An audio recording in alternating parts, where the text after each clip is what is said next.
Hello, everybody. This is Vance Stevens in Al Ain, United Arab Emirates. It's the 18th of October, 2015, and we're starting up a weekly Learning Together session. Tonight, we're talking with Jeff Lebeau. He just started to hang out. Anyway, there we go. Yeah, and I was with him a moment ago. Anyway, Jeff Magoto is with us now. I wish I could go back and cancel what I just said, but anyway. So we're at I also set up this event inadvertently for last night and have finally got it back on track for tonight, except that Benjamin Stewart is in our event page saying that he thinks it starts 10 hours from now, so no telling. Normally we're not this confused, but right now we're having the real Learning Together event with Jeff Magoto about the new ANVILL-LTI or LT1? Which is it, Jeff? LTI, said Vince. Okay, so here's Jeff. Hi, Jeff. Thanks a lot, Vince. It was about a year ago that you invited me to talk about Anvil, and I don't think anybody's here who was today who was here a year ago. So that's good, because just about everything I said a year ago doesn't apply in terms of the software, but hopefully everything that I said about the pedagogy and the rationale behind Anvil still applies. So yeah, Jeff announced the new, improved Anvil, and when he did that, I said, well, you should come on Learning Together and tell us about it, and he agreed. So we're about to learn about the new Anvil, so we can, so that other recording will update tonight. Well, I'll start with the picture, because one of our participants, Fernanda from Garanhuns, Brazil, is in the picture, and that was totally unplanned right there, looking very serious. This was 2 years ago. Fernanda was a grad student, and I think we used this for the cover picture, for the cover photo for Anvil, because we try to honor all the hard work that our graduate students put into helping us break the things that we build, and hopefully, we try to make call and all aspects of technology an integral part of our MA in TEFL program, and so this was actually the first group that got to play with the version, a couple of years ago that became this version. As those of you who work in software know so well, it takes a couple of years to get it right to where you'll share it with people who aren't your graduate students. I also just want to say hi to my friend Bomi, who just joined us from Tempe, Arizona. Hi, Bomi. And another friend, Reagan Anderson from Eugene. So welcome to the two of them. Both of them are Anvil users in one form or another, and I always like to say that Bomi is the teacher who reminds us every day what Anvil should be and can be. She's somebody who takes any piece of software and makes it pedagogically interesting, and you'll see a photo of her a little bit later, unbeknownst to her. So this morning I wanted to sort of talk about what you need to know to get started with Anvil, why you might want to use Anvil, and as Vance said, talk about that sort of LTI part, because one of the things we've learned in building Anvil over the last 7 years now, I think, is that most people aren't looking for another learning management system. They have Blackboard, or they have Canvas, or they have Moodle.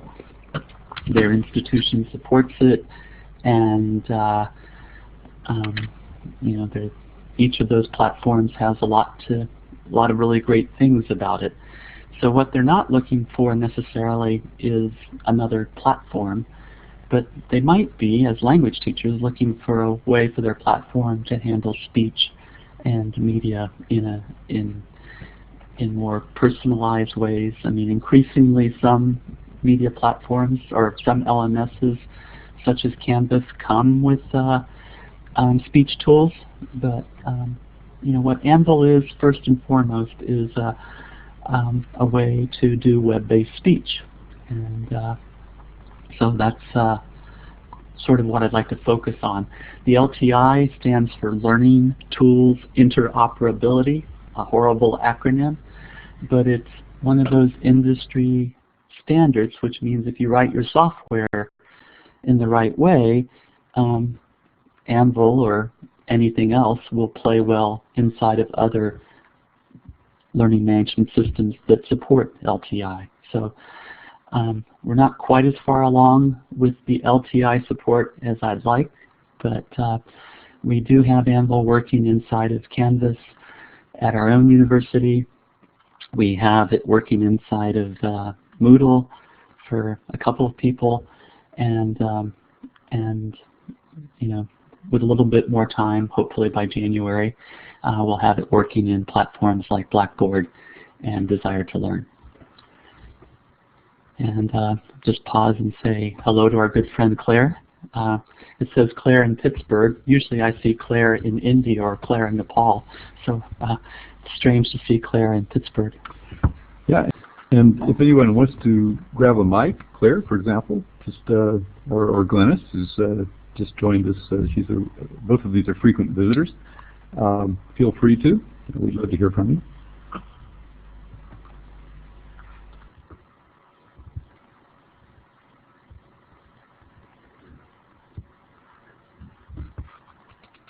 Claire might be sipping coffee like me, so we'll give her a chance to get settled in. There's a no chance. For those I'm of not you, sure what you meant by that, but and now a big grin. So anyway, okay. But I'm releasing my mic, so there's a mic available. So if you want to talk to Jeff, just have a question or anything, just click on the talk button and wait till he's finished, and then interject. You're welcome. Thanks, Vince. So this is the home page and where you can find Anvil. It's Anvil with 2 L's, but the name certainly was inspired by our belief that software should be eminently poundable and work and be a kind of tool that's as useful to language teachers as an Anvil was to blacksmiths once upon a time. Let me jump right in and just sort of run through, why Anvil. And some of these reasons aren't as perhaps shocking or novel or compelling as they were 10 years ago when we started building, sort of prototypes of Anvil and worked with a developer, a guy by the name of Jim Duber, to sort of build the first version. But some of these, I think, are just as easy. They're reasons for why speech, they go far.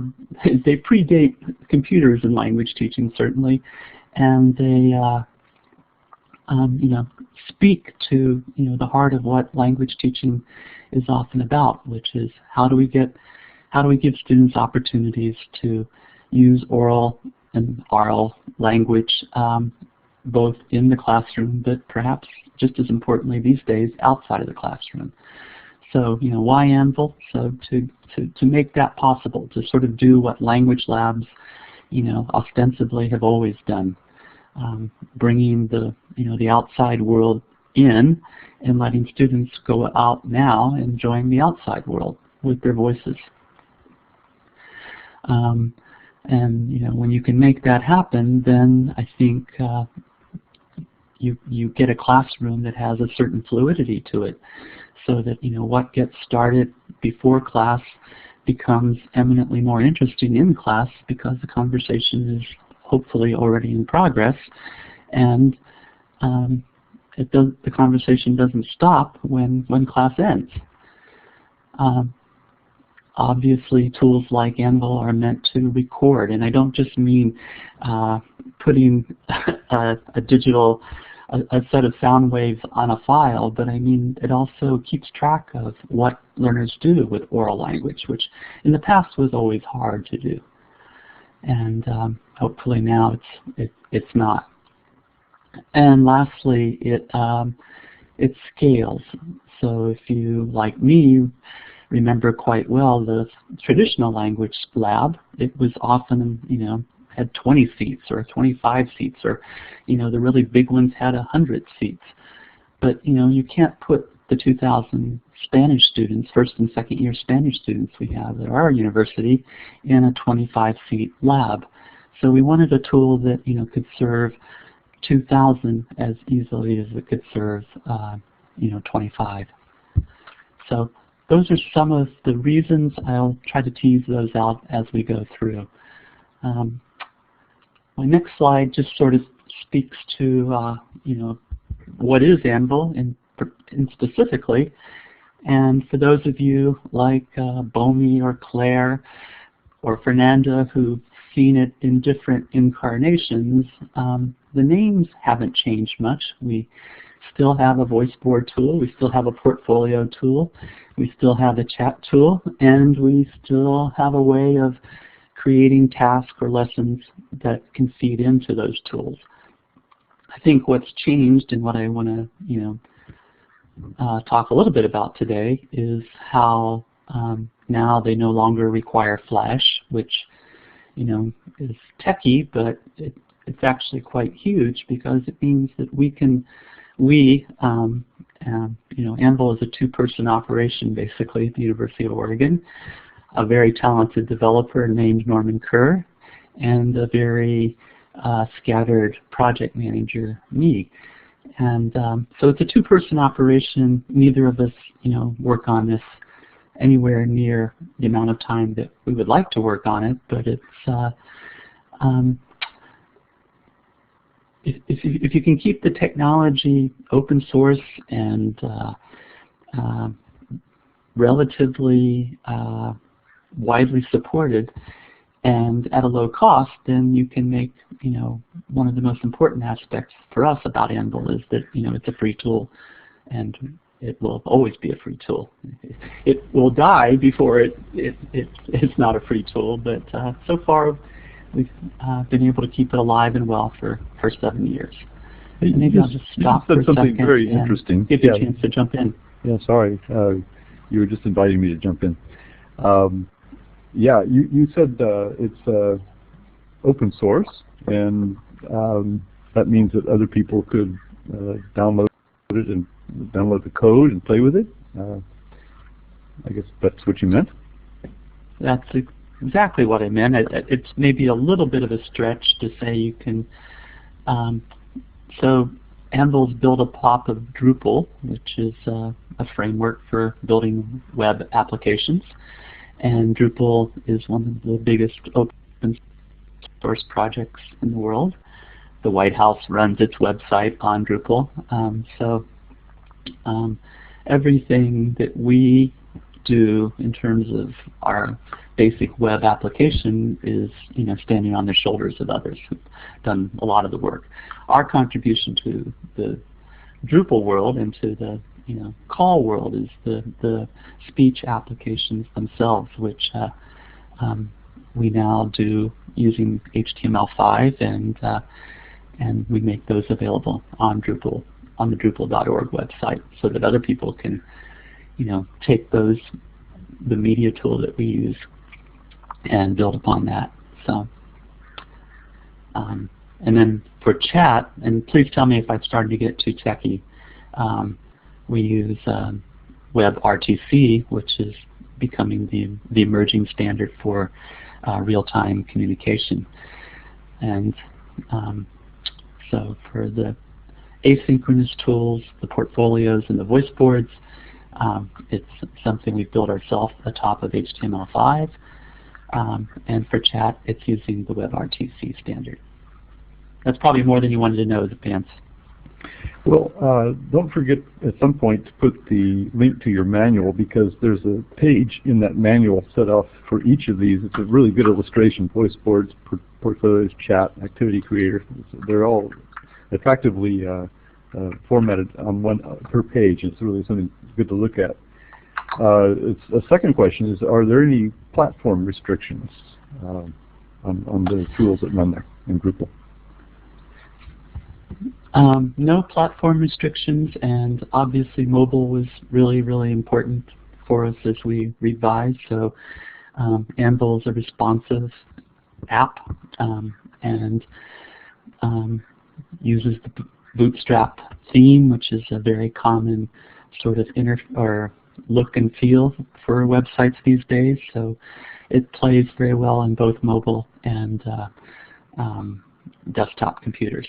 Where we have an issue by our commitment to using only open source tools is currently voice boards and portfolios video only works in Firefox. Chrome is just around the bend. It's coming soon. And we believe it'll work in Edge, the new Microsoft browser. So that's one of the issues. Looks like. I'm probably taking a risk here, but I just tried to start a screen share with the link to your manual. If that didn't work, we'll just put it back to the. I don't really see that it has happened. Let's hit the return key.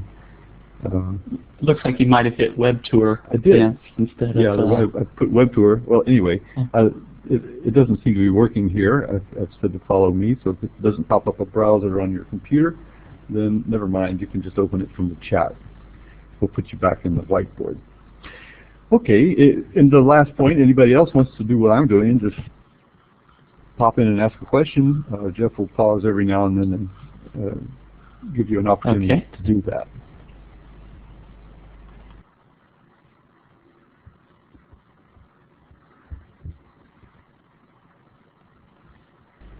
You got the whiteboard back okay? Back, yes. We keep getting this let Acrobat do something message. Yes, that's probably from the Web Tour. You could probably cancel that because it was probably trying to open your manual in Acrobat, so that was my fault. There you are. Anybody else is having that problem, just cancel what it is, and we'll come back to the talk. You can run the get the manual from the link in the text chat.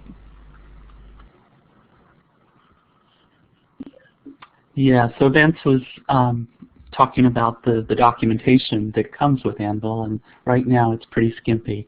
It's a 10-page, this is what each of the tools are, and here's a little bit of an example of how they work. So hopefully I'll be able to go a little bit deeper today.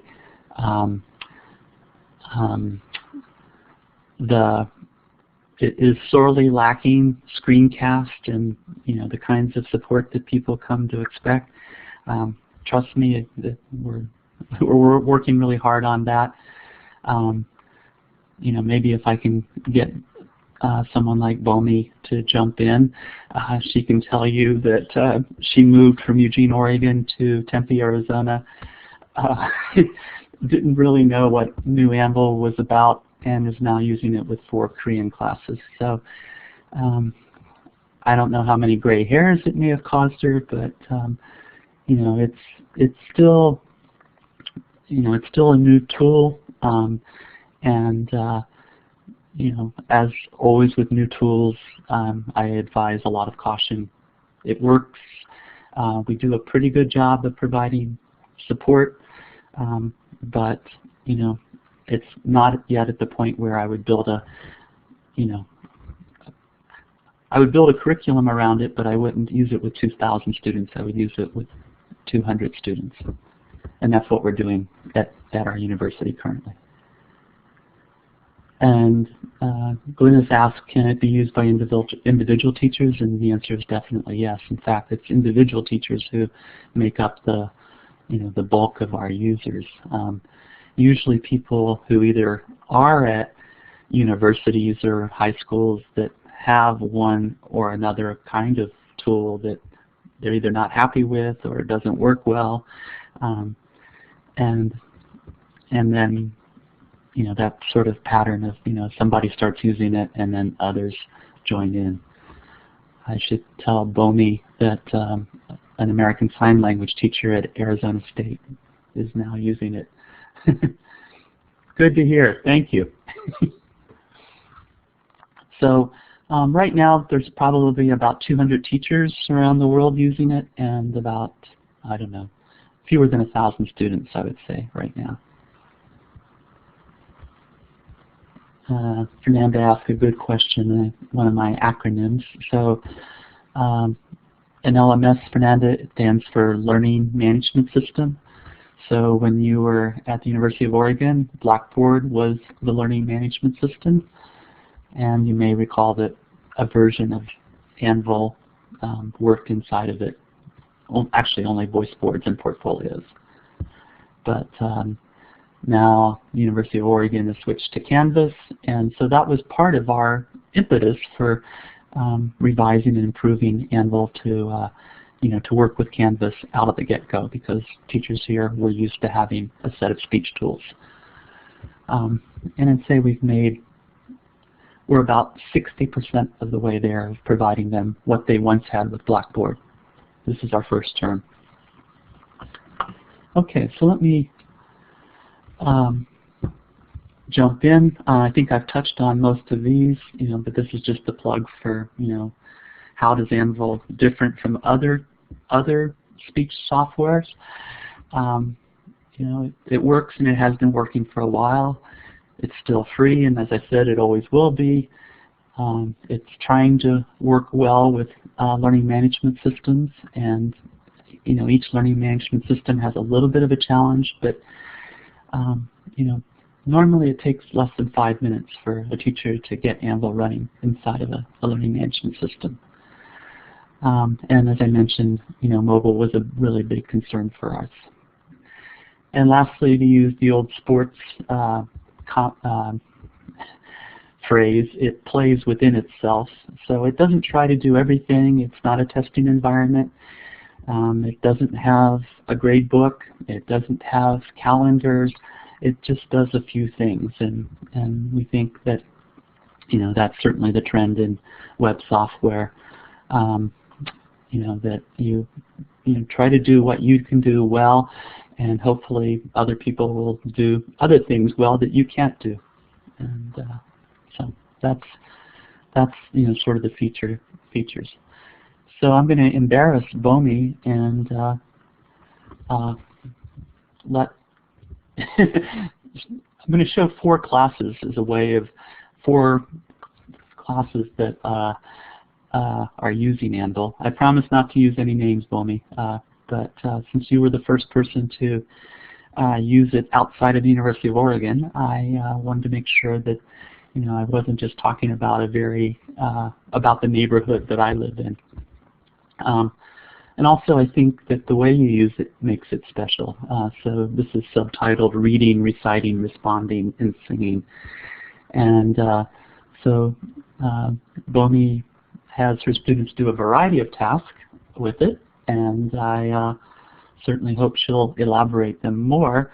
But I'm just going to show a couple of screenshots from her Korean 201 class, I believe it is. First of all, she sets up individual students to do voice boards. So each, it's no longer the case that we have to be stingy with bandwidth or storage. So each of our students has a space to sort of build speech-based activities with. And what that looks like is this. This is Elliot, and sometimes Elliot does audio, which you can see at the top. So that's what a simple audio recording looks like. And sometimes Elliot does video. And I think Bomi, if she feels like jumping in, can tell us why he does one and why he does the other. I don't know if it's student choice or if it's the nature of the assignment. Knowing Bomi, I'm guessing it's the nature of the assignment. So if Elliot has to sing that day, he's probably asked to use video. If he's reading from a textbook or working on pronunciation, he just uses the audio tool. So earlier I mentioned that in voice boards, right now video only works with Firefox. Thanks for adding that, Bomi. I think a lot of teachers feel the same way, that you know, if the goal of your speaking activity is true extemporaneous speech, you want to get students away from tacking a note up to the next side of their monitor and just reading. And so it's pretty hard to just read when you're doing video.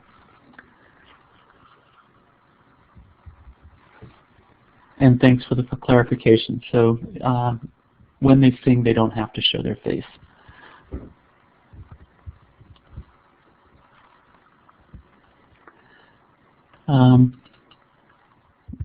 I've been talking about Bomi. Well, there's Bomi. And you can see she leans in and talks back to her students and quite regularly. And you know, I think this is one of the, you know, obviously the power of any forum tool, whether it's text or voice-based, is the, you know, what kind of dialogue does it build, and Anvil just makes it easy to build speech-based dialogue. So feedback, well, maybe Bomi can speak for herself, but I know from listening to her in the past that sometimes feedback is very linguistic, you know, work on this sound or this set of sounds, and sometimes it's about, you know, the gist of the message, how comprehensible or appropriate it was. I'm not going to tell a story. Well, yes, I will tell a story, because I remember early on, about 5 years ago, when Bomi first started using this tool, she had students who sat with their feet up and maybe were smoking cigarettes or something, and excuse me, Bomi, for getting too personal here, but let's just say that the way they posted their video was completely inappropriate culturally, and so on. So that, you know, kind of opened up, you know, well, it opened up what happens when you give students tools, and she had to talk with them, and I don't think they ever smoked and sat with their feet up on the couch or wherever it was again. I'm glad you're laughing about it now, because I don't remember that you were then. Okay, so that's Bomi's Korean class. We'll go into a little bit later about how to set this up, but basically a teacher giving students space to do out-of-class audio work. Does that capture it, Bomi?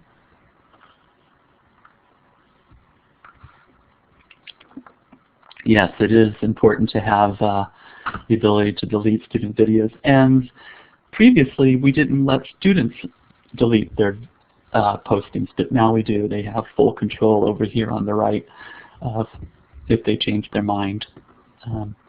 And likewise, the commentary, as you can see, is built up from here. Yes, they can delete now. Not once someone's responded to a post, but up until that point. So yeah. Okay. I'm going to sort of staying with the same kind of idea, the same tool, the voice ports tool, but just here it is running inside of Canvas, the LMS that we have at the University of Oregon. And if you have seen Canvas before or other LMSs, all those tools I was mentioning that typically accompany LMSs, whether it's a grade book or a set of wiki pages or, you know, the syllabus, all the things that the LMS does well. And probably the most important thing the LMS does well is it lets you, you know, establish the student identity, and the student, most importantly, only needs to have one login. And then Anvil just works inside of that LMS. So this is from an ESL class where the teacher primarily uses Anvil as a report back tool. She sends the students out in the community. They have to, you know, talk to somebody. Typically they post a photo or a short video of, you know, their interaction with that person, and then they do a report. She also does other things with the tool that are, you know, more explicit pronunciation kinds of things. but I'm not going to go into that right now. So this is what her sample looks like. So this is actually her. So one of their first assignments is to go out and learn a little bit about the campus, and they have to supply some evidence that they actually learned something. So this is her report here, and this is the photo that she uploaded that goes along with it. And I hope it's clear that Anvil very much tries to be a mixed media tool, so text, audio, photos, video, all sort of play pretty well within the same space.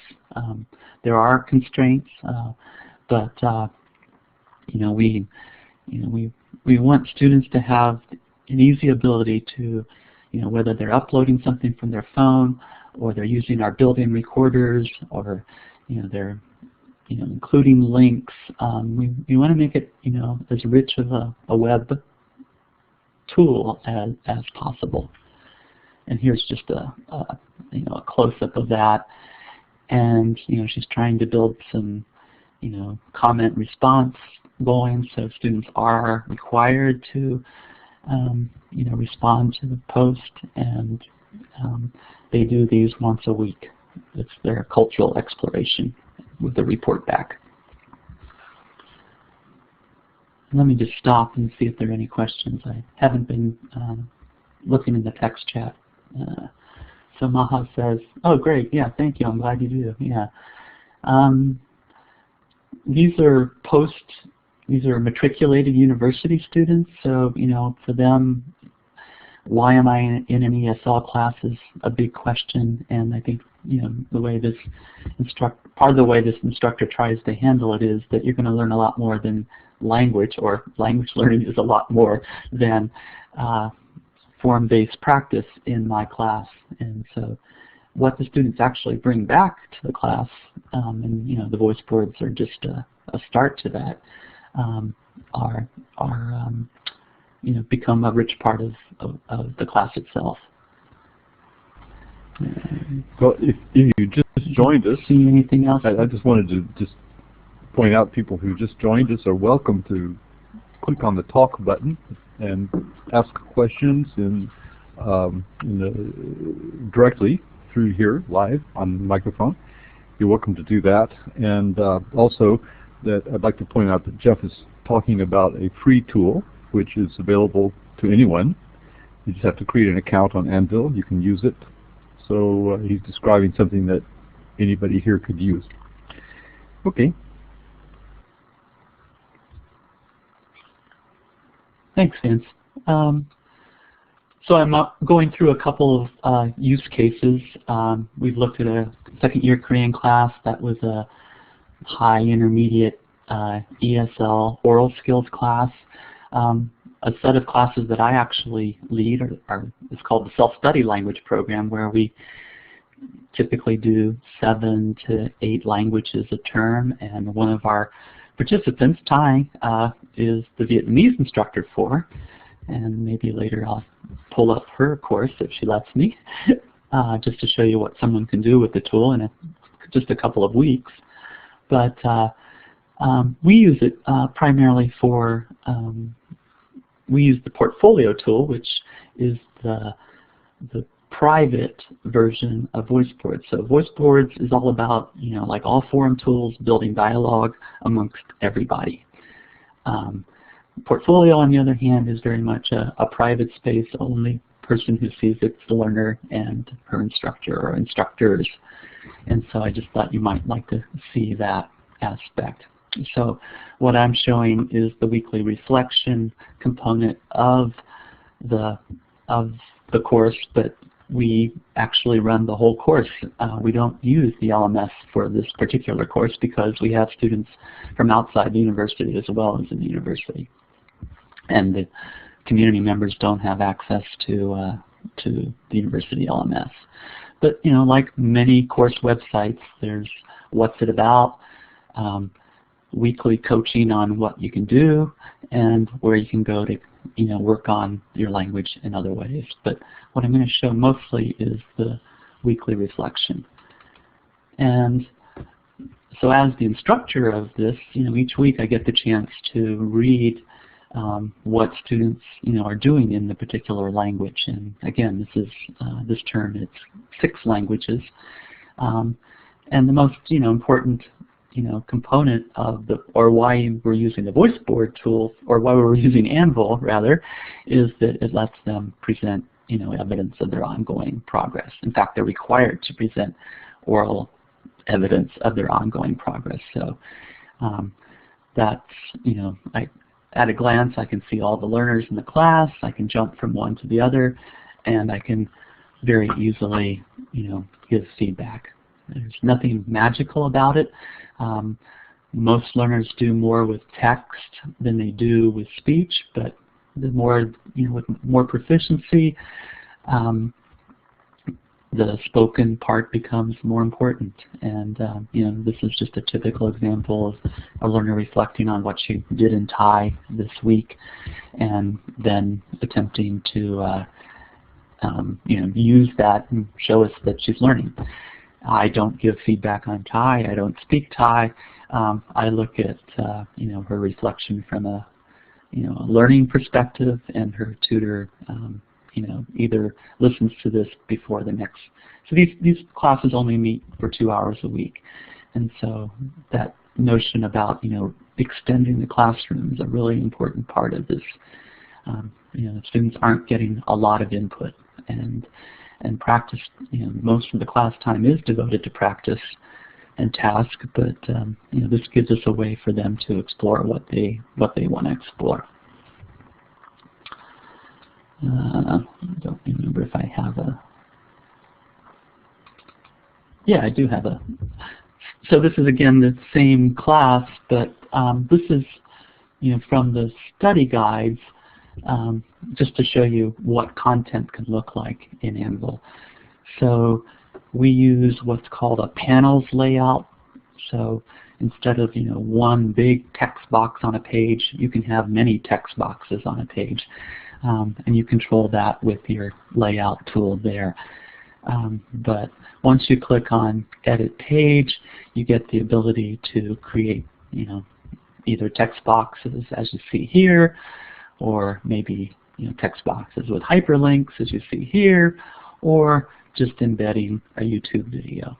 And Anvil in this, so this is the activity tool, and I think it's where we put a lot of work in is making sure that if the video archive site or the audio archive site can be embedded, we make that pretty much a 2-click process. You just put the URL in, and Anvil will take care of formatting it and going to it. So just to get back to,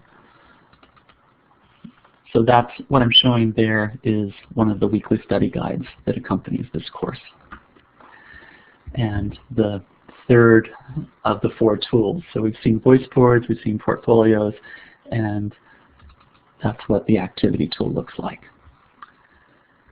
And for one final course example, I thought I would maybe show the one that I'm proudest of, because this has been ongoing for more than 5 years, and that's a testimonial not to Anvil or any technology tool, but to the teachers who keep this telecollaboration alive. But one of the inspirations for Anvil in the first place was the emerging popularity and enthusiasm instructors had in the early 2000s for telecollaborations, and this particular one just has kept on going and going. So 2 or 3 second-year French classes at our university are matched with a couple of higher level ESL classes at Learning2gether, and this is what it currently looks like. One of the nice additions this year, I think, so they've used pretty much the same format year in, year out. Each student posts once a week or once every 2 weeks, depending on which course it is, and they do a post first in French and then in English. So they do one in their native language and one in the target language. And And these are set up not as whole class partnerships, but either one or two French students, or one or two French students and one or two English-speaking students, or one-to-one. It sort of depends on how the numbers break out. Typically the French students have far more proficiency in English than our students have in French, but it sort of depends. But over the course of the term, then these partners work together, and there's nothing magical about the technology. They're doing it asynchronously, but this year we were able to add both. So their main correspondence is in the VoiceBoard platform, but each pair also has a chat room now too, and it's kind of early to see how much that's being used. So far only a couple has played with it, and there's certainly other ways for them to chat, and we don't care what they use, whether it's Facebook or Google Hangouts or Skype or what have you, but we just are kind of interested from a research perspective. If you give everybody their own chat room, will they use it, and does it matter? So that's what's going on there. This is what the chat room looks like. Unfortunately, I had to stick myself in, but basically, in this particular pair between Emma and Johanna, they just click on their chat room and instantly they're on. They can do audio chat, they can do video chat, they can do text chat. And from a teacher's perspective, you can create one of these. Go back up to that beginning of the course again. Oh, sorry, too far. So the teacher, in making this, she created one, and then she just duplicates. I think there's 15 pairs in this particular class. So she duplicated 14 more times. So creation is pretty simple, and so far the student response has been good. They've only been doing it for 2 weeks, but everybody on both sides has participated, and the first post is what you expect. Great to get to know you. This is who I am. But the longer term goals are certainly cross-cultural inquiry, and they start out pretty, at a very basic, highly personal level, and then they explore. Typically they will take something from the news. Last year, Charlie Hebdo, of course, was a big item, and they try to learn something about it. So they do have a guide each week, but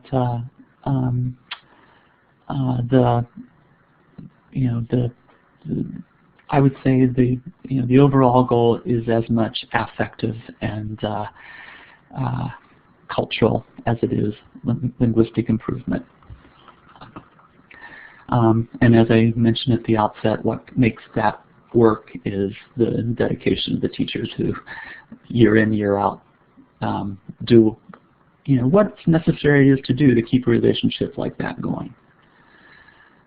So also this just kind of shows off the menu bar. This is another navigation built, one of the key navigation means for people in courses.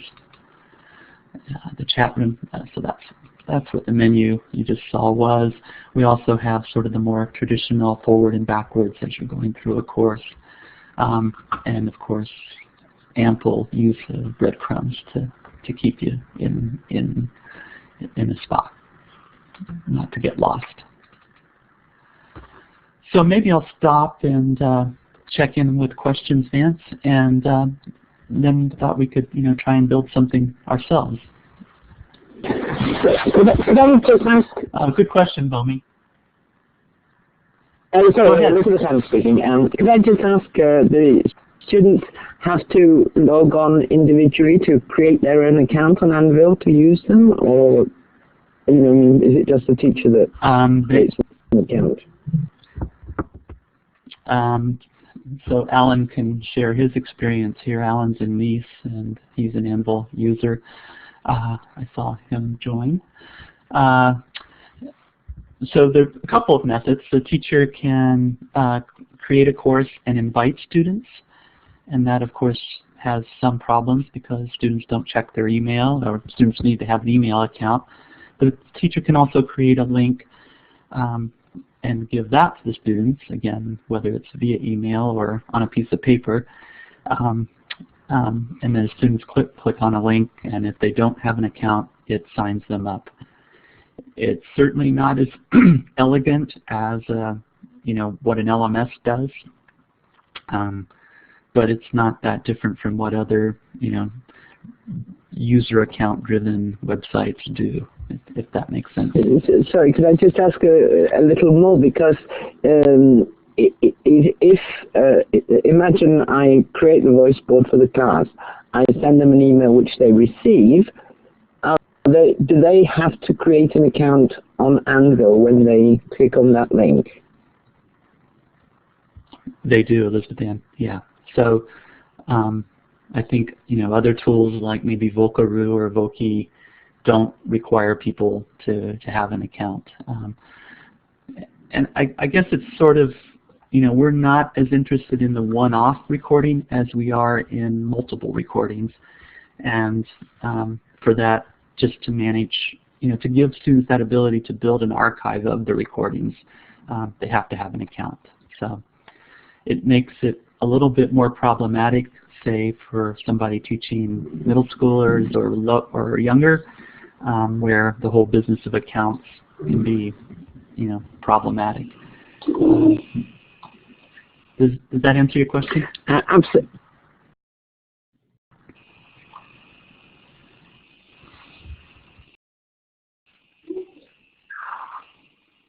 If I can add something there, there's the idea that you have all of the work that students have done in one place. When you use something like Volcaroo,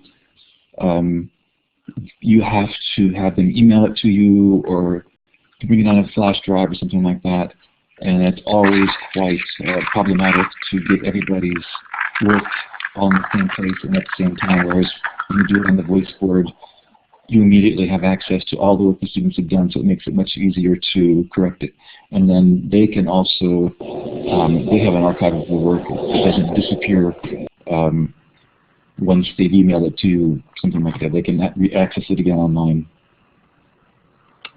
Can I come back in again to say what I was thinking of was a task that I've done on other platforms, which is to have just one voice board and ask all the class to join the same one. It's not so much a question of following what they do because we have them for 24 hours, as creating an exercise to do in class. So they will have recorded beforehand and we listen to it together. And therefore having them all on one board would be simpler. I think that is possible, isn't it? It's definitely possible. Yeah, that ESL example that I showed you, and I come back up here. So, and it's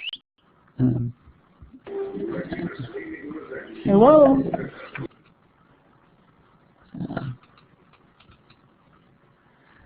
So this teacher here,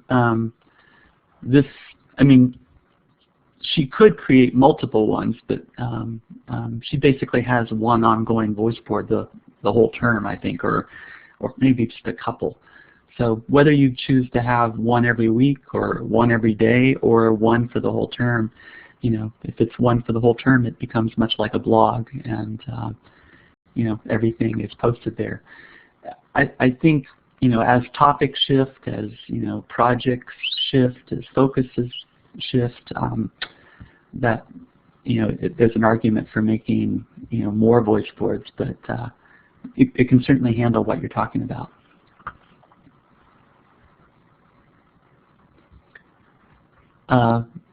Just jumping back to a couple more questions. Bomi asked how many people can join the chat room. It can do 6 with video, but you know well that probably 2 to 4 is a more realistic number, especially with intermediate or below learners. It's really a function of bandwidth. And Halima asked, may we create a course on ESP or on EAP? Sure, by all means. And yes to Mona. So the only restriction on Anvil is that that it's free for educational purposes. And we let you define what you mean by educational purposes.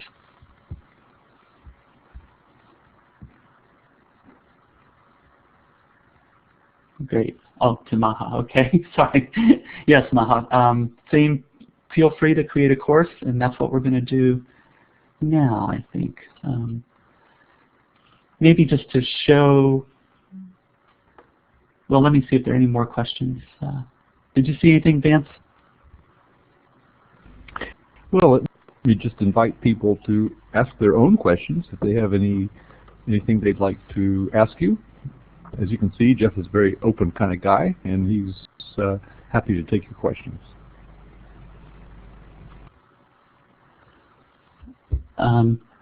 Fernanda asked a good question. Can she transfer the course she created? And the course you created using the beta version of this, yes, it's already there. In fact, if you log in, you'll see that course. It'll be a little bit garbled. The transfer process wasn't as elegant as we wanted it to be, but all your hard work is still there. Yeah. For others, we've archived the, if I can, well, actually, let me just go to Anvil. And yeah, I know so when you let me know if this causes. Yes, your screen share is starting. I was just saying that you'd asked people when you switched from the old Anvil to be sure and back up their materials, and apparently you were able to archive several things, and your screen share is coming in kind of line by line. It's a little bit laggy, but maybe just at my end. Just at my end, who knows. You could possibly help that by cutting off your video if you need to. Yeah. Yeah, you've done that. So depending on which iteration of Anvil you have, if you started more than 2 years ago with it, your site is archived down here at the bottom under where it says where's the old Anvil. And if you don't do anything with that by December 15th, that will go away.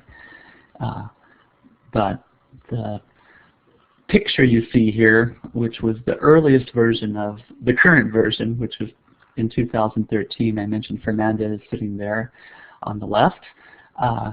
Anything created with that version was brought into this version, so your accounts and so on. It certainly wasn't perfect for everybody, and I apologize to people like Alan who've been working with us for a couple of years and probably lost things, or Reagan. We need to talk. Sure. Halima asked, what's the link for this? So I'm hoping the URL is showing up, because I'm actually showing Anvil itself right now, and the URL is Anvil, ANVILL.uoregon.edu, and you can see it at the top of my page, I hope. Do a couple of housekeeping things, and then we can actually jump in. Ty, I'm going to pick on you. I hope you don't mind. So Ty is a Fulbright language teaching assistant at the University of Oregon, and she just started teaching Vietnamese here 3 weeks ago, and started playing with Anvil about 2 weeks ago. But you can see what she's built so far. I don't think I'm a member of this course, so I can't do anything fancy with it, right? So this is not. So let me go back. So anyhow, you can. I think you have something for tone practice, right? Is that where your poem is? Yeah. It's not going to play for you, but you can see where she's using the activity builder to focus on, one of the really challenging aspects of Vietnamese, which is learning tones. And So here you have a little bit of text from a song, an embedded YouTube video. Here Ty actually reads the poem. Let's see what happens if I play it. I'm guessing I'm the only one who's hearing that, so I won't go on any further. But you know, very good example of directed instruction, raising awareness of the tones without and still paying attention to meaning and so on. Beautiful photo that follows, and a translation down at the bottom eventually. Maybe Tyne can post something in the text chat that can, you know, talk about her experience so far. But literally, she came to me, I think, on Thursday, and is it Thursday? I don't remember the day. It wasn't long ago, and that night she had 4 or 5 lessons built. So it says more about how much of a hard worker she is, but hopefully something about the ease with which creating tasks in Anvil can be. I wanted to answer Elizabeth Ann's question about you know, how to enroll students, and the easiest way is to, when you go to a course, and this is the course I talked about, the one that I teach, if you click on the course members list, you can see, you can have people who have an instructor role, you can have people who have a learner role. We have 7 instructors in this program. And if I wanted to add new members, I can just click on invite members. I send them an email address, you know, please join the class, and send that invitation. So that's the way most people do it at the start of the term. For people who still don't make it, there's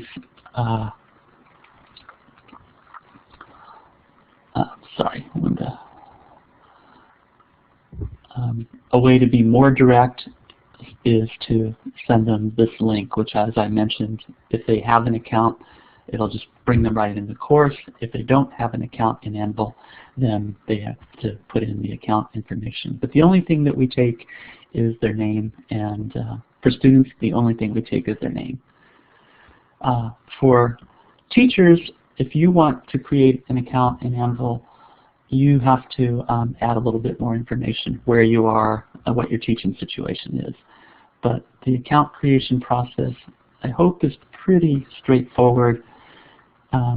Here's the Anvil homepage, and if, as it says here, you need to enable the teacher account option below. And I'm not seeing it right now because I'm obviously already enrolled. But all of that's covered in the overview that I reference,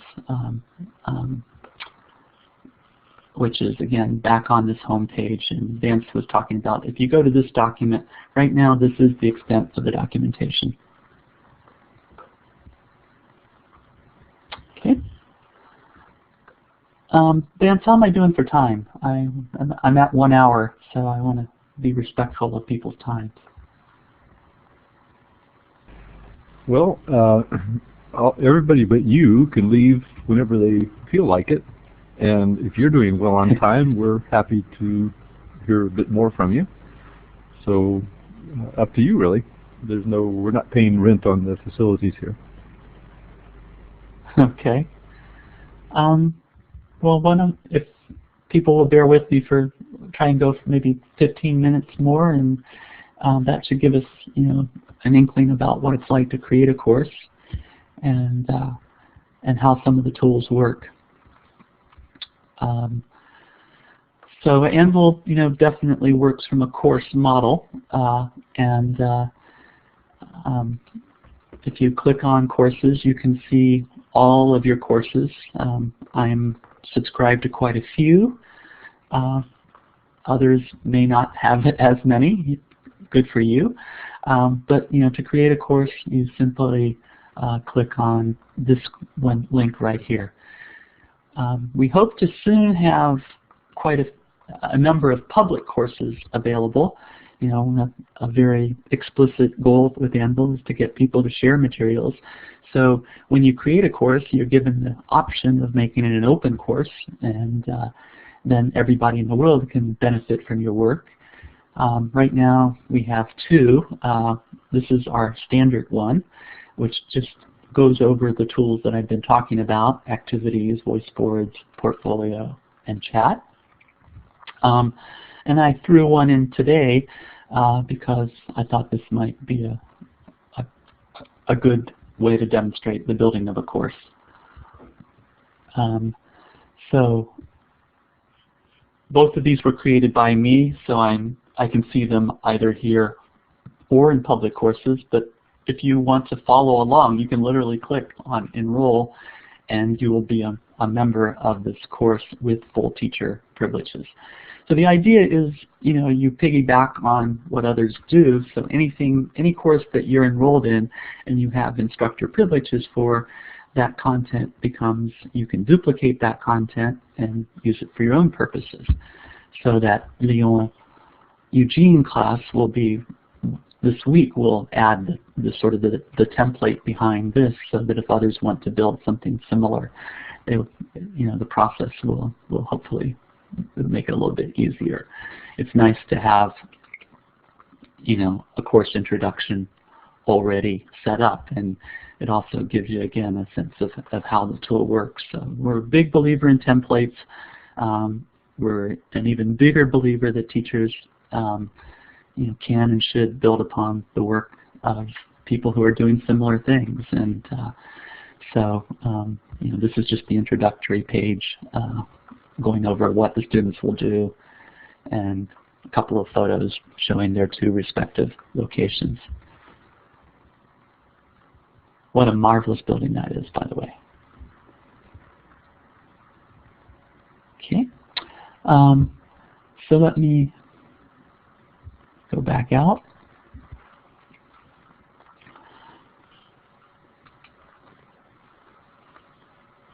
And let me just check. Will be good. Thanks. So I'm also teaching a MOOC right now, and one of the things you have to do in our MOOC is plan a lot of lessons, or at least plan one lesson and elaborate it several times. And so what I thought I would do for today is to, you know, sort of show you what I'm working on right now, which is taking a lesson plan that I'm building and putting it into Anvil for, you know, for a couple of reasons that I'll go into. But now 2 weeks ago, we had, on October 1st, we had a tragic shooting at a community college nearby. And for this course, which is called What's in the News, I'm trying to build a lesson around, you know, helping students understand what went on in that. And so I've created the course called What's in the News, and I'm working on a lesson right now. So I've already added this first lesson that I call Week 3, the Roseburg, Oregon shootings. I can add more lessons just by clicking on here. I'm doing this just to show you that, you know, all of your lessons, everything that you build in Anvil is available to you, both to reuse or modify, or if you choose to start from scratch.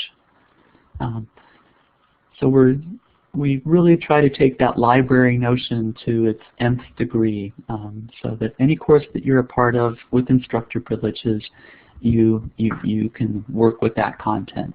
And you know, sometimes that makes sense across languages, sometimes it makes no sense at all. Let me show you what I've built so far. So the gear icon on the right, again, appears if you're the instructor in the course, and you can manage the content. So I have 3 lessons so far. So I'm building out this lesson. For those of you who know me, you know I'm a big advocate of flipped learning. So this is working on the what happens before students come to class part of it. And in this particular class, the students only meet once a week for 90 minutes. So, flipped learning has a lot of applicability because I don't get that much time with them. The first lesson I've built is just to sort of show to you some of the features. Students, imagine here that there might, rather than being this long elaborated lesson plan, instead there's a handout, or perhaps, as you'll see, an actual newspaper article which addresses what we're going to be doing this week. But I wanted to show sort of, again, the mixed media idea behind Anvil. I have a welcome audio file, telling them what the task is about, what we're going to do in the task, sort of grounding them. A little bit of what they're going to find here, and then a PDF. I show these just to, again, to show you from the teacher's perspective what authoring content looks like. So I have these panels that I mentioned to you. So this particular layout, it's called the brick layout. You have one horizontal 100% width panel, and then you have 25% and 75%, or if you think about it in terms of desktop publishing, a quarter of a page and 3/4 of a page. And so every time I add another panel,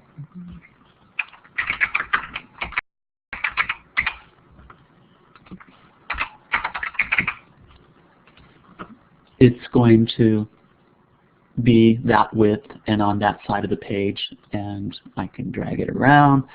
So, we're trying to make the idea of very flexible kinds of layouts, the desktop publishing metaphor, alive and well in building materials. So again, this is an activity page, but an activity page that also has, some media in it. And the way I added that media there was, instead of choosing text, I chose media, audio, and I can, as you see here, if I already have the file created, I can attach media. If I don't have it created, I can use the built-in recorder that Anvil has just about anywhere and give it a title.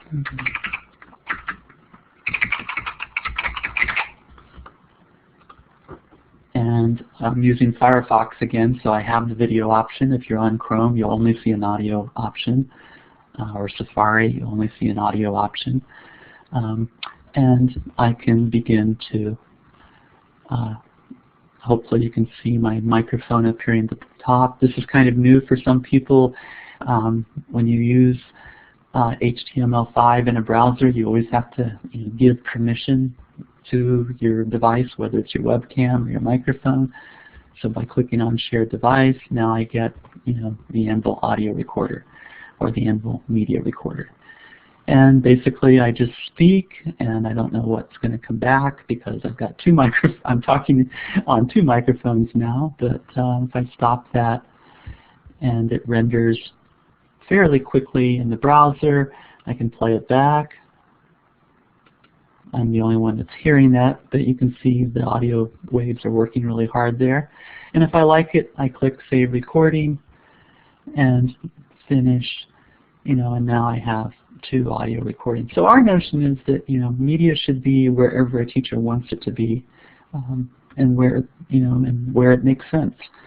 So whether the media is, an audio file, PDF, or text that I've typed, that we're trying to give you flexible layouts to build from there.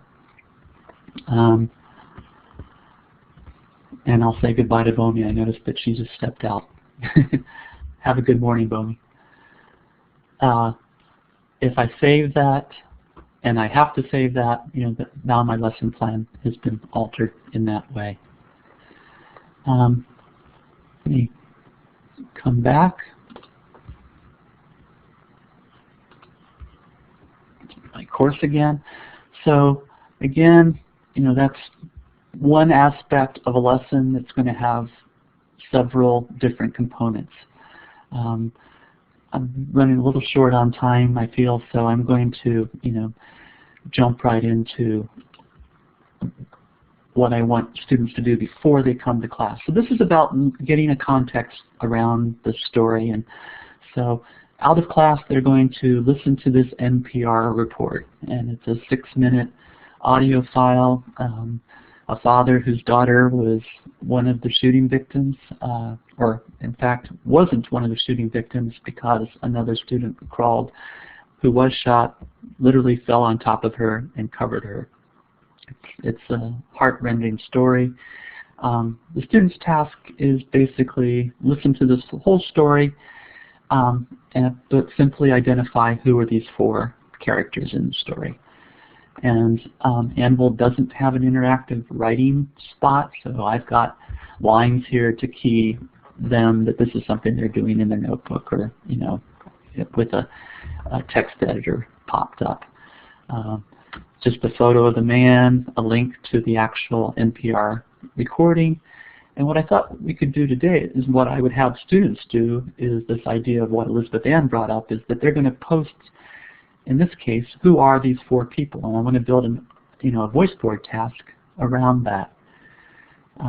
So that when they come to class, A, I know they've actually listened to the story, and B, I've got a sense of, at a very global level, can they identify these 4 characters.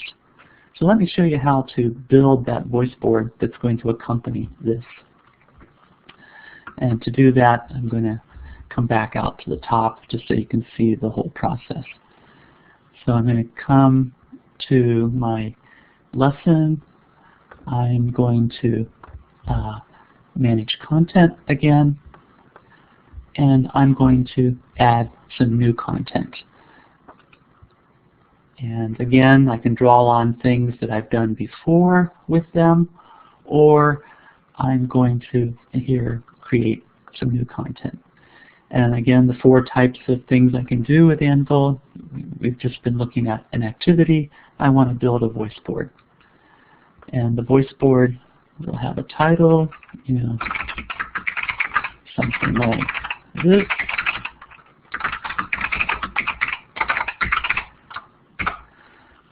I could elaborate, with a text description what the assignment is, a little bit more detailed, put in some hints, cue them on certain things. I can decide if they can only respond by voice or only respond by text, or in this case, I'm going to give them the option, but part of the assignment will be that they have to, when it comes to describing the 4 characters, they're going to have to do that orally. I save that, and now I have this voice board. And as we've seen before, a voice board is really just a large container for people to add audio to.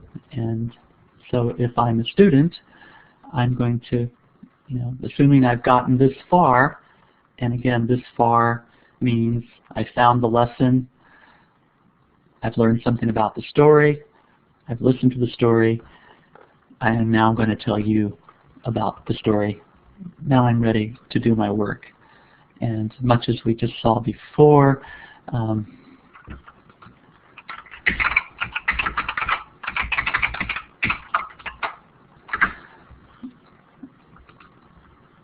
I can log in, I can share my device, and I can begin describing Larry Scroggins, who happens to be the father of the girl who the story is about. He's actually the narrator of the story, and it turns out that, well, he's a pastor of a church, and he relates the story as part of his Sunday sermon, so that has a special aspect to it. I can save that, and because I didn't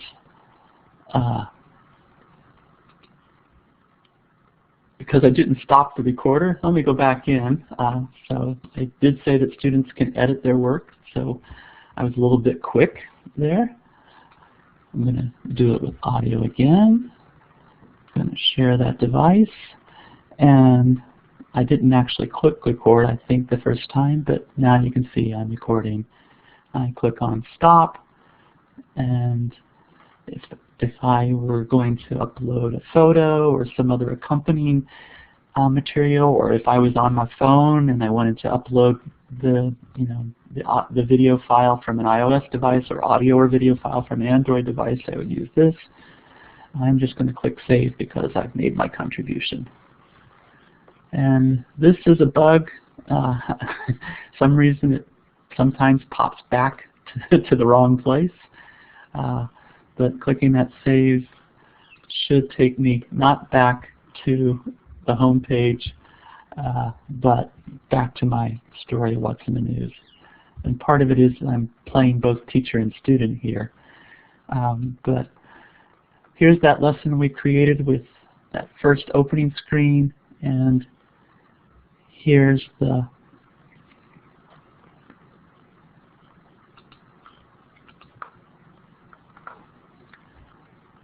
subsequent follow-up.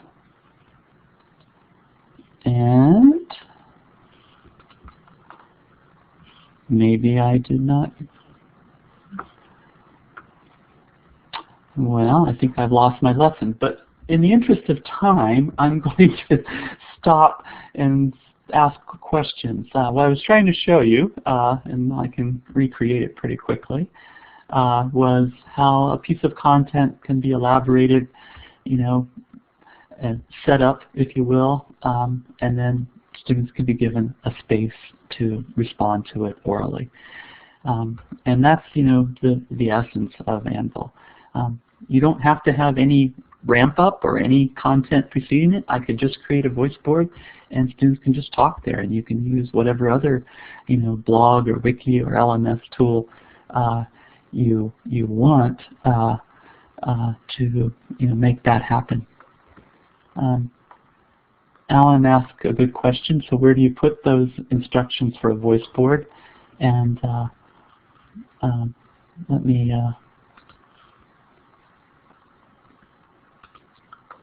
show again that process. So for whatever reason, I lost my voice board. Let's see if I truly lost it. Yes, okay, well nothing's truly ever lost in Anvil. So I just typed in characters to find my piece. And might have something to do with my bad video there. But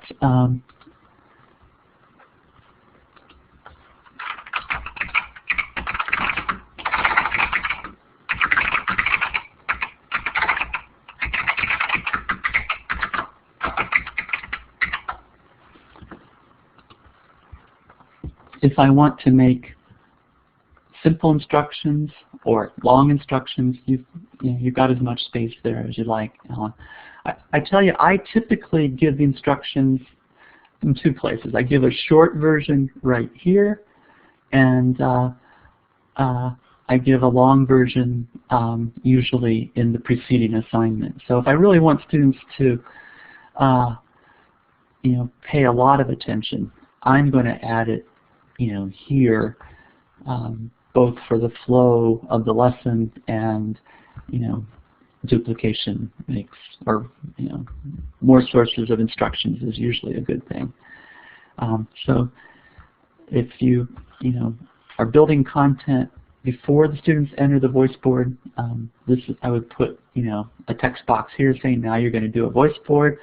Click the next button, and then when I do that, I'm also going to give them a reminder. Put a separate activity, post the link, and we'll include it in the show notes. If you don't mind, Alan, I will go to your course and we can look at it that way, if you're comfortable with that. Okay. Except I'm probably not a member of your course.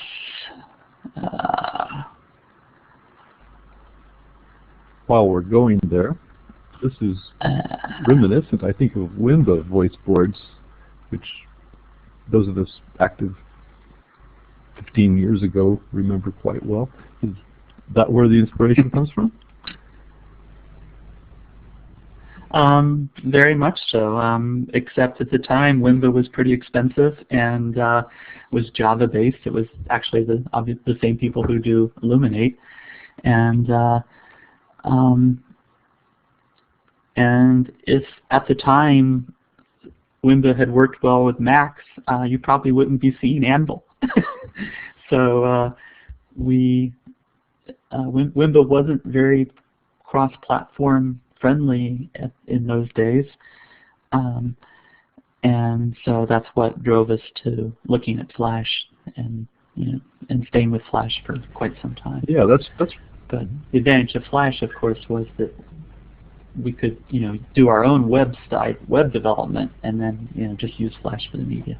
Yeah, Wimba was a beautiful tool for those who could use it. Basically, it lets you do exactly what Jeff has replicated, and that is you can seed a discussion, and people can come onto the discussion, and it looks like a text chat, except it feels like a voice chat. So you're basically text chatting in voice, and the conversations get going, and it's quite a powerful tool. Once you use it and you see how it works.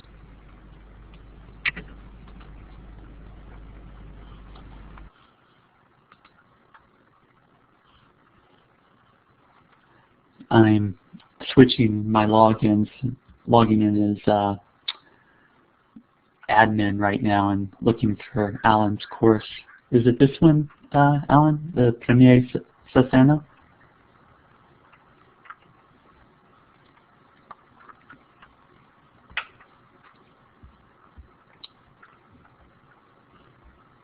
Oh no, he said TS class. Okay, so this is Alan's class. Alan's kindly let us log in, and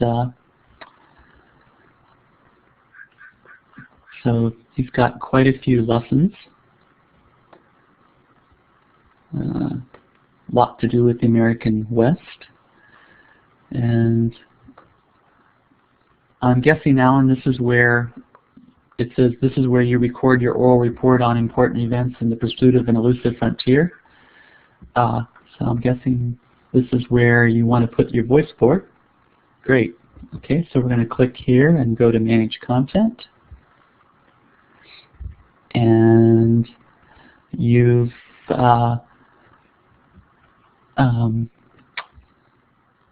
set up the space. I'm not sure what's going on here. Let me go into Edit.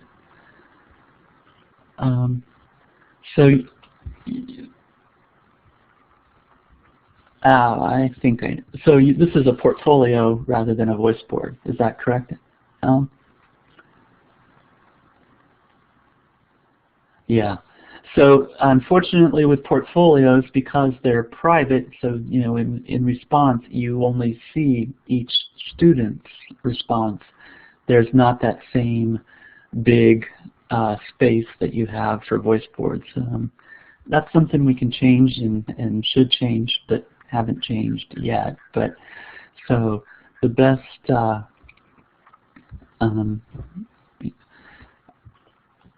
right now, the best way to handle that is I would have two pieces of content here, instructions and then the actual portfolio.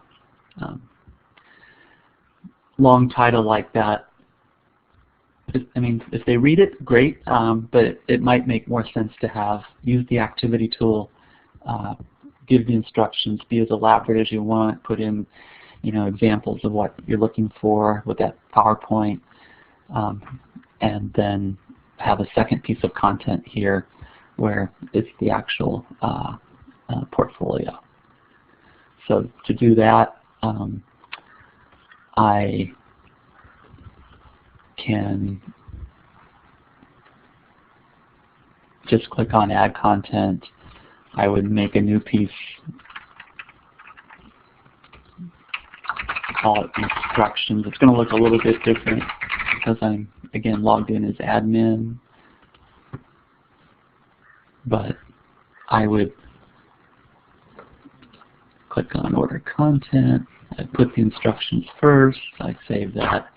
And that's where I would tell them what to do, and then tell them to click Next, and that'll take them to the portfolio.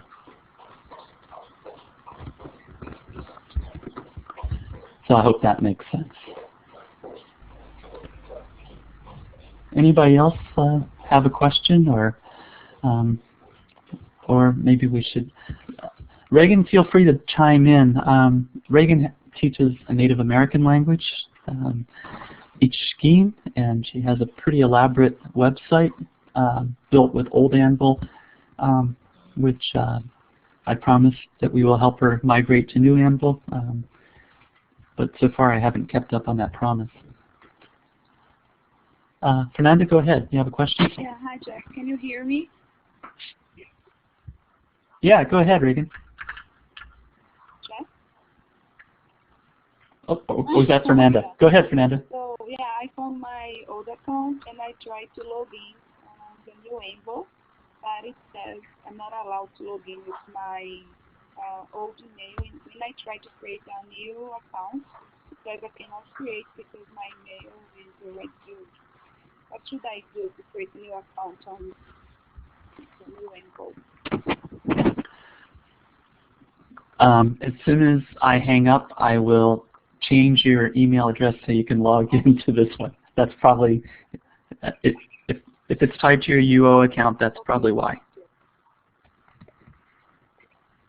You're welcome. Thanks for joining us.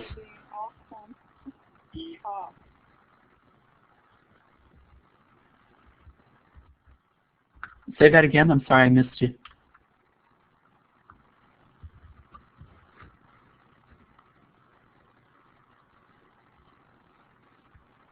Oh, okay, I understand. Well, it's much better than when we tried this 3 years ago when you were putting on that conference and we tried to use Illuminate for that. I think it is probably a good time to wind up, but I'm glad to take any more questions or stay on the line for a little bit longer. I have a question. I don't know if anybody can hear me. I can hear you just fine, Maha. Oh, okay, thank you. My question was about the chat room. If it's possible to, I mean, is it possible to share screens or browse together inside the chat room? Currently, no. Screen sharing can only be done with another application. So, okay. And it does. Likewise, it doesn't record the chat. Right now, I'm in the public courses area, and I'll just bring the chat tool up so that you can see it. So we really see this as kind of a student-to-student tool. So it's pretty simple. You can make one chat room available for the whole class, or you can give every student their own chat room, but only people in the course can be in the chat. Up to 4. I mean, from 6 is the maximum for video. I don't think we've tested the maximum for audio. But the nice thing is that, you know, if you create this space for them, then they just click and they're already in. They can turn on their video, and you know, there I am, and they can begin chatting. So what it lacks in, well, it's not Blackboard Collaborate, or it's not Adobe Acrobat, so it doesn't have that screen sharing capability yet. Okay. But as soon as somebody writes a module for Drupal that allows us to incorporate that, we will be sure to do so, because we think screen sharing is a really powerful tool. Yeah, yeah. I mean, I'm asking, first of all, as you said, yes, it's a very powerful tool, and people, when they're discussing something, they sometimes like to show something to each other. So either they browse together or share the screen or whatever. And what is surprising to me, perhaps, I mean, you know more about the technical side. I remember in the late 1990s, a chat program that was called Powwow. And it disappeared in 2000 or 2001. And at that time, that program did every single thing that most programs don't incorporate now, and I'm surprised that it's not possible to do that now. I mean, you can. They had like a general chat room. Then you had private chat rooms, and in the private chat rooms you could browse together, play games together, chat together, use voice. It was. But I don't know, of course, I'm not very technical. I mean, I'm not a software developer. I don't know what it was based on. Well, as you can probably imagine, it's gamers who drive a lot of things in collaborative software, because gamers always want to be able to, well, they want to play with more than, they want to be on a team, and they want to be able to see what other people are seeing. These days, it's technically not a big, it's not a hard thing. Bandwidth is still a big issue, and we try to, well, I completely agree with you, and I think that, hopefully within a year we'll be able to offer it too. I mean, what you've done is wonderful. I mean, this is amazing. Thank you very much. I mean, I don't want to sound like I'm criticizing. It's the other way around. I was just perhaps voicing a wish. Well, and a good one. That's something that we could do 20 years ago we can't do now, which is sad. When you program for the web, there's a different set of constraints that you have than, say, when you're making an app for a phone. But maybe, and as you can probably tell, our approach is not to do an app and a web application, but to do one and hope that it works well on the other. So our chat tool doesn't work on mobile, and part of that is because we think if you have a mobile device, then you've got a variety of good chat tools already. So that's the thinking behind it, at least. And thanks for your comment about the tool. Yeah, I'm a great admirer of Racine, the French playwright, and one of his most incredible accomplishments is that he managed to create interesting plays, all in iambic pentameter, and that's a constraint. It all had to be an iambic pentameter, which he succeeded in doing. But your constraint is that you want to get all the tools in Anvil. There are, however, so many third-party tools that Anvil is not really lacking. It's simply anybody who uses it can simply invoke a third-party tool. I was wanting to ask this some time ago. What it would be a cool and challenging task and you'd learn so much about web development by creating such a tool. But is it necessary? Could you just incorporate or suggest other tools that people could use to do synchronous chats, screen sharing while chatting, that sort of thing?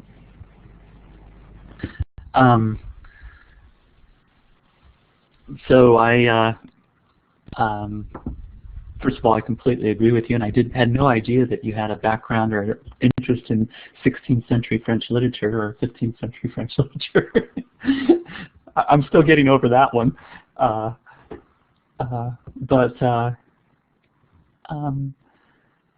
a real common example is can we get a recording of what especially for folks who are using this primarily in a distance course, where having evidence of what went on is important, and at least increasingly the operating system is helping out a lot. So on a Mac you can turn on your QuickTime screen recorder, and you won't get both sides of the audio chat, but you will, a student will be able, if you want evidence that they talked about something,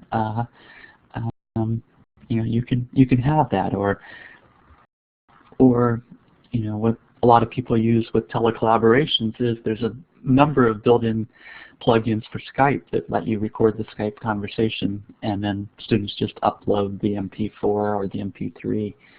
So, again, Anvil is, puts very few. I think we have 100. Actually, I'm not sure what the file size limit is, but I think 5 minutes of speed. It's pretty generous. It's well over 100 megabytes, and it might be 500 megabytes. So if you can do it and record it, you can upload it to Anvil. I guess that's my thinking. And you're right that if in the best of all possible worlds, that we don't want a tool that will do everything. We just want a tool that makes the handling, the creation and the handling and the providing of feedback to speech more doable by teachers. That's my manifesto. Yeah, and about your manual, which you sort of apologized for, only 10 pages, but it's really a beautiful manual, and it's very concise and also well formatted as far as, if you want information on the tool, it's all on one page. It's kind of like writing a play in iambic pentameter. But the manual really should be in Anvil itself. Do you have, I presume you've got a flipped learning module for Anvil, for learning Anvil, for all you want to know about Anvil. It must be in there somewhere. Well, right now, all of the flipped learning parts are about the older version of Anvil. So the answer is no, but I guess we are going to do an EVO course on flipped learning again, and by January, all that will be in Anvil. Cool. But give me a couple months. Nothing focuses like a good deadline, I always say. You got that right, yeah. So yeah, if anybody clicked on screencast, you'll quickly notice that the screencasts refer to the previous version of Anvil. The functionality, the ideas are all the same. It just looks radically different. And if you're someone like Alan, who's worked with, I think, all 3 versions we have, then, well, it's nothing but confusing. Well, I just have one more question, and that is the pairing between Leon and Eugene. The course that you've developed that's been going for 5 years. I didn't catch it exactly, but is that a course, or is that a project where the students their goal is to learn each other's language? No, it's a complement to. I mean, the goal is for our students to get better in French, and the goal for the French students is to get better in English. But I would say the main goals are, improve intercultural knowledge and make a friend. So the course that it's tied to right now on our side is actually French 320, which is ostensibly a French grammar class, and on the French side, the course is called English for Commerce, or an ESP title.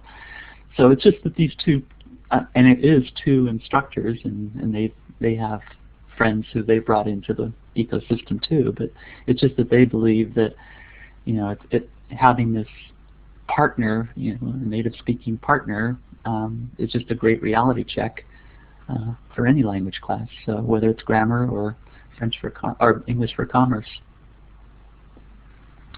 Yeah, that's the reason I was asking was because when I was in Tarragona this summer at a CAL conference, the computer assisted language, it has associated with the CAL journal, Joseph Colpert's sort of brainchild.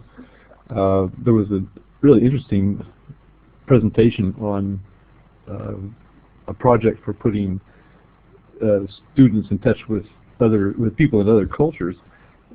to learn their language, but I think actually you answered yes to that question, because that's what the goal of your Oregon students is, to learn French, and the French students that want to learn some English, they want to meet people culturally and make friends. That's what actually happens when people get together.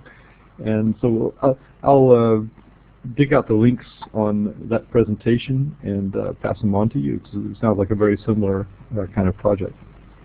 We'll do that later. That's great. Yeah.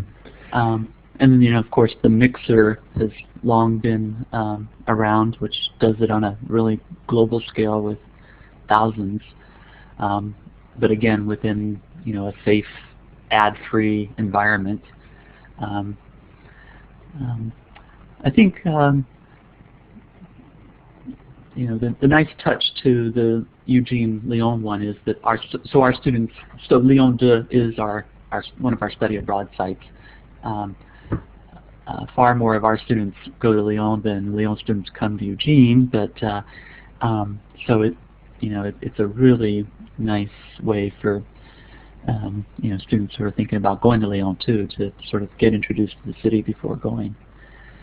And looks like Ty is still online and Reagan's still online, and both of them teach small classes, but small classes are the best way to start with these personal exchanges, I think. Being able to hook somebody up with a native speaker, or in the case of each scheme, a speaker. Yeah, a lovely thing about the online environment is you really don't have to leave unless you have to eat dinner or something like that. And my wife is very patient about holding dinner for me. Yeah, so but we've got a recording almost 2 hours, and I think we've archived your what you can tell us about Anvil very well. I mean, you went through a screen share, you showed us how it works. I think this is a great session that we've had here, and that you could possibly pull this out or segments of it later. And this gets it gets archived in Illuminate. Whenever we all leave the room, the Illuminate recording gets put online about 5 minutes later.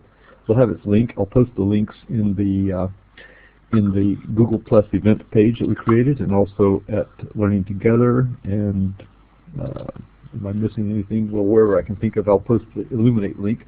And then later, when I have more time, I'll download that on Illuminate Publish, and get the MP4, which I'll upload to YouTube. So we'll have the YouTube recording and also the MP3 for people to carry off on their MP3 devices for eyes-free driving or whatever they're doing if they want to listen to this conversation.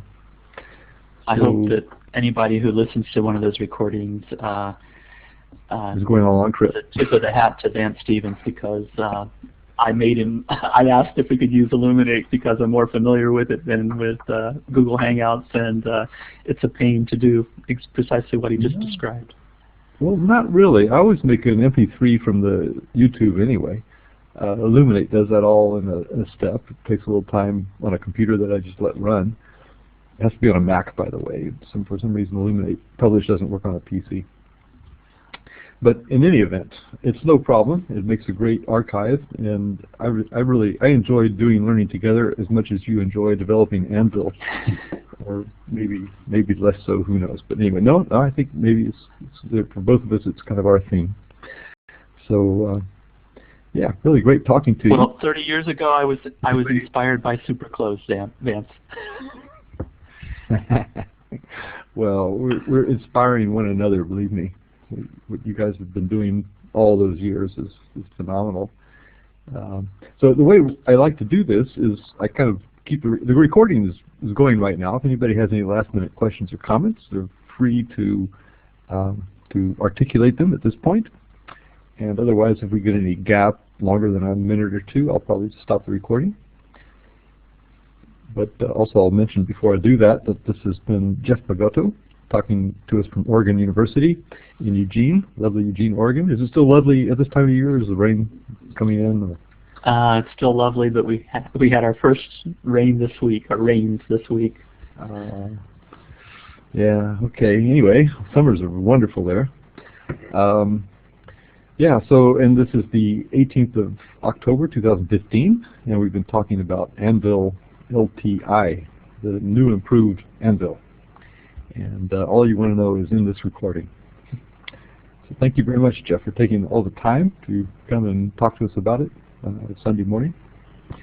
And like I said, we'll let the recording, leave the recording open for a few minutes in case Maha or Glennis or Reagan or Thang would like to say anything further. They're still in the chat room. I made a screenshot of the chat room when it was full. So we have all the participants. Great.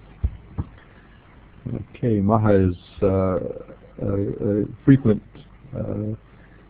participant in our Learning Together events, and Glennis also. She's been coming regularly lately.